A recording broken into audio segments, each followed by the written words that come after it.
নমস্কাৰ পুনৰাই এটি নতুন ভিডিঅ'লৈ আপোনাক স্বাগতম জনাইছোঁ। আজিৰ যিটো টপিক সেইটো অকণমান ইউনিক হ'ব। হয়তো কিছুসংখ্যক ব্যক্তি যিসংখ্যক ব্যক্তি এই ইউনিক টপিকৰ ওপৰত মোৰ লগত বা মোৰ কথাত একমত নহয়, তো মই অনুৰোধ কৰোঁ তেখেত সংখ্যকে মোৰ ভিডিঅ'ৰ পৰা দূৰত থকাই কামনা কৰোঁ। মই আজি চাওক, সদৌ অসমত যদি আমি চাওঁ, আমাৰ বাঢ়ৈ জাতিটো আঙুলিৰ মূৰত গন্তি কৰিব পৰা অৱস্থাত আছোঁ। আমি বিশেষো নহয়। আমি ভাবোঁ সদৌ অসমত আমি বহুত বাঢ়ৈ মানুহ আছোঁ, কিন্তু নহয়, মাত্ৰ কিছু ঘৰহে আছোঁ। আমি যদি আমি চাওঁ 150-200 ঘৰ মানুহ আমি হ'ম সদৌ অসমত। তো আমি তেনেই নগণ্য আছোঁ, কিছু ঘৰহে আছোঁ, আমি বিশেষ নহয়। তো আজি আমি চাওঁ যে এই বাঢ়ৈ জাতিটোক আজি যি আমি 200 ঘৰ আছোঁ, সেই 200 ঘৰেই আমি এনেকুৱা ইউনিক হৈ যদি দেখুৱাওঁ, আনৰ মাৰ্গদৰ্শক আমি বনিব পাৰোঁ নেকি, সেইটো আমি চেষ্টা কৰাটো বহুত প্ৰয়োজন আছে। আজি এই জাতিটোৰ মই যিখিনি ঠাইত ভ্ৰমণ কৰিছোঁ, ঘূৰিছোঁ, সকলোখিনি ঠাইত মই এটা বস্তুৰ নটিচ কৰিছোঁ যে আজি আমাৰ জাতিটোক ভিতৰ ফালৰ পৰা খুলি খুলি খোৱা এটা বহুত ডাঙৰ সমস্যা। সেই সমস্যাটো হৈছে মাদক দ্ৰব্য বা মদ। আজি গ্ৰেট ব্ৰিটেইনতো মদ খায়, আমেৰিকাতো মানুহে মদ খায়, জাপানতো মানুহে মদ খায়, কোৰিয়াতো মানুহে মদ খায়, আৰু ভাৰততো মানুহে মদ খায়। আৰু আমাৰ জাতিৰ মানুহো মদ খায়, বেলেগ জাতিৰ মানুহো মদ খায়, মদ চবেই খায়। কিন্তু আমি মদ খালোঁ বুলি মদে আমাক খাব নালাগে। আজি সেই মদে কি কি কৰিব নোৱাৰে আপুনি ভাবি চাওকচোন। আজি আমি যিটো মদ খাই আছোঁ, সেই মদটো কি আমি সীমিত কৰিব নোৱাৰোঁনে? আজি পালোঁ বুলি বহু এগাল মদ খোৱাৰ কাৰণে কি হৈ আছে, আজি আমি জাতিটোক শেষ কৰিবলৈ গৈ আছোঁ।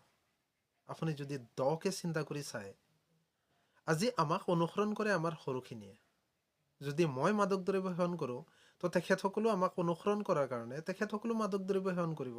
আৰু তেখেতসকলে যদি মাদক দ্ৰব্য সেৱন কৰে, তেখেতসকলৰ চিন্তা শক্তি নাইকিয়া হৈ গুচি যায়। তেখেতসকলে এই জাতিটোৰ প্ৰতি, এই ঘৰখনৰ প্ৰতি সকলোখিনি দায়িত্বতা সকলোখিনি শেষ কৰি দিয়ে। আজি যদি আমি চাওঁ, তো আজি আঙুলিৰ মূৰত লিখিব হোৱা যিটো আমাৰ জাতিটো, সেই জাতিটোক আগবঢ়াবলৈ হ'লে অকল শিক্ষা দীক্ষাৰ ক্ষেত্ৰতে নহয়, সকলোখিনি ক্ষেত্ৰত আমি আগবঢ়াব লাগিব। আমি সীমিত মাদক দ্ৰব্য সেৱন কৰিব লাগিব। দ্বিতীয় নম্বৰ, মাদক দ্ৰব্য সেৱন নকৰিবৰ কাৰণে মই কোৱা নাই, কৰিব, যাৰ অভ্যাস আছে তেওঁ কৰিব, কিন্তু এটা সীমিত মাদক দ্ৰব্য সেৱন কৰক। আৰু তেওঁ যদি সীমিত মাদক দ্ৰব্য সেৱন কৰিব, তো তেওঁৰ নিজৰ ল'ৰা ছোৱালীক সেইফালে তেওঁ ৰখাব পাৰিব। নহ'লে আজি যিমানখিনি জেগাত মই গৈছোঁ, প্ৰায় জেগাতে এটা বস্তুৰ চাই আছোঁ মই, সেই বস্তুটো হৈছে মাদক দ্ৰব্যৰ অত্যাধিক ব্যৱহাৰ। আৰু এই মাদক দ্ৰব্যৰ অত্যাধিক ব্যৱহাৰে মানুহজনৰ যিটো চিন্তা শক্তি, সেই চিন্তা শক্তিটোক নাইকিয়া কৰি পেলায়। যিটো সৎবুদ্ধি, সেই সৎবুদ্ধিটোক নাইকিয়া কৰি পেলায়। যাৰ কাৰণে কি হয়, তেওঁ নিজৰ ঘৰখনেই হওক বা নিজৰ জাতিটোৱেই হওক বা নিজৰ সমাজখনেই হওক, যাৰ কাৰণে যিটোৰ প্ৰব্লেম কি হয়, যে তেওঁ হয়তো কোনোখানিত ৰৈ যাবলগীয়া হৈ আছে। আজি এটা ঘৰ ধ্বংস হোৱা মই দেখিছোঁ মাত্ৰ মাদক দ্ৰব্য সেৱনৰ ফলত। মাদক দ্ৰব্য খোৱাৰ ফলত কি হয়, স্বাস্থ্যটো ফুলি যায়, লিভাৰ কিডনী অৰ্গেনখিনি ডেমেজ হৈ যায়। আৰু সেই লিভাৰ কিডনী অৰ্গেনখিনি ঠিক কৰোঁতে ঘৰখনে কি হয়, সম্পূৰ্ণ আৰ্থিক অৱস্থাটো নাইকিয়া হৈ গুচি যায়, একেবাৰে দুৰ্বল হৈ গুচি যায়। আৰু যদি পঢ়ি থকা ল'ৰা ছোৱালী আছে, তেখেতসকলে সেই দুৰ্বল আৰ্থিক অৱস্থাত পঢ়িবলৈ ইচ্ছা প্ৰকাশ নকৰি কি কৰে, নিজৰ কৰ্মজীৱনৰ পাতনি মেলিবলৈ আৰম্ভ কৰি দিয়ে। তো আজি আমাৰ দুৰৱস্থা এইটো হৈ আছে। আজি যদি চাওঁ, এজন ব্যক্তি অত্যাধিক মাদক দ্ৰব্য সেৱন কৰাৰ ফলত তেওঁৰ বেমাৰ আজাৰ হয়, বেমাৰ আজাৰত বহুতখিনি টকা পইচা খৰচা হয়। আৰু যাৰ ফলত কি হয়, ঘৰখনৰ দৈনন্দিন অৱস্থা যিটো, সেইটো একেবাৰে দয়নীয় হৈ গুচি যায়। আৰ্থিক অৱস্থাত তেনেই জুৰুলা হৈ গুচি যায়। যিজন ব্যক্তি মদ খাই তেওঁ ৰুগ্ন অৱস্থালৈ গতি কৰি মৃত্যু মুখত পৰে, তাৰপিছত কি হয় ঘৰখনৰ, তেওঁ এবাৰো চিন্তা কৰি চাইছে না? সেই ঘৰখনত সৰু সৰু কেঁচুৱা বা সৰু সৰু শিশু থাকে, বা ল'ৰা ছোৱালী থাকে, আৰু মহিলাগৰাকী থাকে, সেই ঘৰখনৰ কি অৱস্থা হয়? সেই ল'ৰা ছোৱালীয়ে নিজৰ ঘৰখনক চলাবৰ কাৰণে মাকে যথেষ্ট কষ্ট কৰে, কিন্তু সেই টকাৰে যিখিনি টকা তেওঁ পায় সেই টকাৰে ঘৰখন চলাব নোৱাৰে, যাৰ ফলত ল'ৰা ছোৱালীবিলাকে পঢ়া শুনা এৰি সেই কৰ্মজীৱন পাতনি মেলিবলগীয়া হয় আৰু তেখেতসকলৰ পঢ়া শুনা তাতে সমাপ্ত কৰিবলগীয়া হয়। সেই ঘৰখনৰ যিটো সুভৱিষ্যত আছিলে সেই সুভৱিষ্যতটো আমি ধ্বংস কৰি পেলালোঁ মাত্ৰ মাদক দ্ৰব্য সেৱনৰ ফলত। আজি অসমৰ ইমূৰৰ পৰা সিমূৰলৈকে যদি আমি চাওঁ, বাঢ়ৈ জাতিটো মাত্ৰ তেনেই নগণ্য, কিছুহে আমি আছোঁ। বাঢ়ৈ জাতিটো কিছু মানুহ আছোঁ, বিশেষ নহয়। যদি ঘৰ হিচাপে চাওঁ 150-200 ঘৰমান হ'ব, বহুত কম, নগণ্য। আৰু এই যিটো 150-200 বাঢ়ৈ জাতিটো আছোঁ, সেই 150-200 বাঢ়ৈ জাতিও আমি মানুহখিনিয়ে কি ধৰণে আমি 150-200 ঘৰে ভাল ধৰণে জীৱন নিৰ্বাহ কৰি সমাজৰ লগত জাতিটোক আগুৱাই লৈ গুচি যাওঁ, সেইটো কেতিয়াও আমি চিন্তা চৰ্চা নকৰোঁ। বহুত কম সংখ্যক ব্যক্তিয়ে চিন্তা চৰ্চা কৰে। কিন্তু কিয়, মই নিজে চিন্তা কৰি পোৱা নাই কিয় এনেকুৱা কিয় হৈছে যে আমি অত্যাধিক মাদক দ্ৰব্য সেৱন কৰি আছোঁ, যাৰ ফলত কি হৈছে আমাৰ ল'ৰা ছোৱালীকো আমি সেই একেই শিক্ষাই দি আছোঁ যে তোমালোকো মাদক দ্ৰব্য সেৱন কৰা আৰু তোমালোকো বেমাৰত পৰা, তোমালোকে মৰি যাবা। আমি কি শিক্ষা দি আছোঁ? কিবা ভাল শিক্ষা দিছোঁ নে? একো ভাল শিক্ষা দিব পৰা নাই। আপুনি দকে চিন্তা কৰক কথাটো যে হয়নে নহয়। আজি আপুনি মাদক দ্ৰব্য সেৱন কৰিছে, আপুনি নাভাবিব যে আপোনাৰ ল'ৰাটোৱে মাদক দ্ৰব্য সেৱন নকৰিব, মদ নাখাব, আপোনাৰ ল'ৰাটোও মদ খাব। আজি যিটো আপোনাৰ অৱস্থা, কাইলৈ আপোনাৰ ল'ৰাটোৰো সেই একে অৱস্থাই হ'ব। তো আপুনি কি শিক্ষা দিলে আপোনাৰ ল'ৰাটোক? যদি মই আজি যদি চিগাৰেট খাওঁ আৰু মোৰ বেটাক যদি মই কওঁ তুমি চিগাৰেট নাখাবা, এইটো সম্ভৱ নে? কেতিয়াও সম্ভৱ নহয়। যেতিয়ালৈকে নিজৰ হাত পৰিষ্কাৰ নাথাকে তেতিয়ালৈকে আনৰ হাত পৰিষ্কাৰ কৰিব নোৱাৰি। আজি মাদক দ্ৰব্য খাবৰ কাৰণে মই বন্ধ নকৰাওঁ বা মই বন্ধ কৰিবলৈ আপোনাক কোৱা নাই, কিন্তু সীমিততো কৰিব পৰা যায়। ইমানেই ব্যৱহাৰ কৰিব ধৰা হৈছে, আচৰিত। আজিৰ জাতিটোৰ অস্তিত্বৰ কথা আহি গ'ল। আজি জাতিটো আপুনি যদি চাই শেষ হোৱাৰ পথত আছোঁ আমি। কিয়? আজিৰ তাৰিখতো যদি আমি নিজৰ জাতিটোৰ কথা যদি চিন্তা নকৰোঁ, কেনেকুৱা ধৰণে আমি আগবাঢ়িম? অত্যাধিক মাদক দ্ৰব্য সেৱনে আমাৰ জাতি, আমাৰ কুল খতম কৰি দিব, বংশ খতম কৰি দিব পাৰে। তো মই অনুৰোধ কৰোঁ, মাদক দ্ৰব্য যিটো আমি মদ বুলি কওঁ, তাক এটা সীমিত ব্যৱহাৰ কৰক। কাৰণটো কি, অতিটো সদায় ক্ষতি হয়।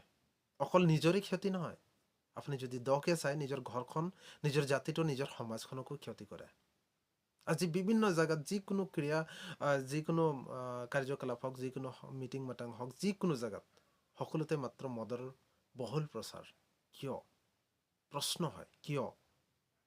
আমি যদি তাক সীমিত ব্যৱহাৰ কৰোঁ, কি আমি জীয়াই থাকিব নোৱাৰিম নে? নিশ্চয় পাৰিম। হয়, মই জানো কঠোৰ পৰিশ্ৰম হয়, ময়ো কঠোৰ পৰিশ্ৰম কৰোঁ। ৰাতিপুৱা 8টাৰ পৰা মই ৰাতি 12টালৈকে ময়ো কঠোৰ পৰিশ্ৰম কৰোঁ। মইতো মাদক দ্ৰব্য সেৱন নকৰোঁ। সেইটো আমাৰ কি মজবুৰি নেকি যে আমি মাদক দ্ৰব্য সেৱন কৰিবই লাগিব? কি কাৰণ?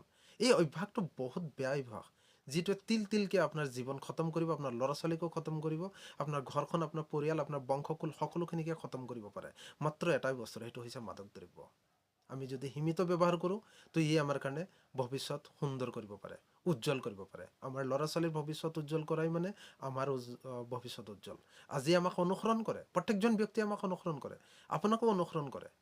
আপুনি তেখেতসকলৰ ৰোল মডেল হওক, যাতে আপোনাৰ পৰাই তেখেতসকলে প্ৰেৰণা পাওক, শিক্ষা পাওক, ভাল সংস্কৃতি পাওক, ভাল কালচাৰ পাওক, যাতে তেখেতসকলে আগুৱাই যাওক। এনেকুৱা কালচাৰ আমি নিজৰ আহিবলগীয়া বংশক আমি দিব নোৱাৰোঁ, বা আহিবলগীয়া আমি নৱপ্ৰজন্মক দিব নোৱাৰোঁ, যিটো শিক্ষাই তেখেতসকলক ধ্বংস কৰিব পাৰে। কিয় আমি মাদক দ্ৰব্যৰ প্ৰতি ইমান মানে তল পৰি গৈ আছোঁ? কাৰণটো কি আছে? নিজক কেতিয়াবা ভাবি চিন্তা কৰি চাওক না। নিজৰ কাৰণেতো একো নকৰিলেও, নিজৰ ল'ৰা ছোৱালীৰ কাৰণেতো কিবা এটা চিন্তা কৰোঁ আমি। অত্যাধিক মাদক দ্ৰব্যৰ ফলত, সেৱনৰ ফলত আজি আপুনি চাওক আমাৰ জাতিটোৰ অস্তিত্ব নাইকিয়া হোৱাৰ পথত। যদি এনেকৈ মাদক দ্ৰব্যৰ বহুল প্ৰচাৰ চলি থাকে, তো আহিবলগীয়া সময়ত হয়তো বেছি দিন নাই, আমি হয়তো এই ধাৰাৰ পৰা আমাৰ জাতিটোৰ অস্তিত্বই শেষ হৈ গুচি যাব। এই অস্তিত্বৰ কাৰণে মই অনুৰোধ কৰোঁ, এটা সীমিত ব্যৱহাৰ কৰক।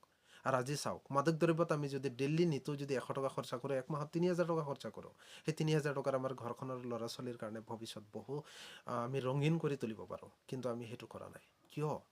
নিজক চিন্তা কৰক। অত্যাধিক মাদক দ্ৰব্য সেৱন কি কাৰণ আছে?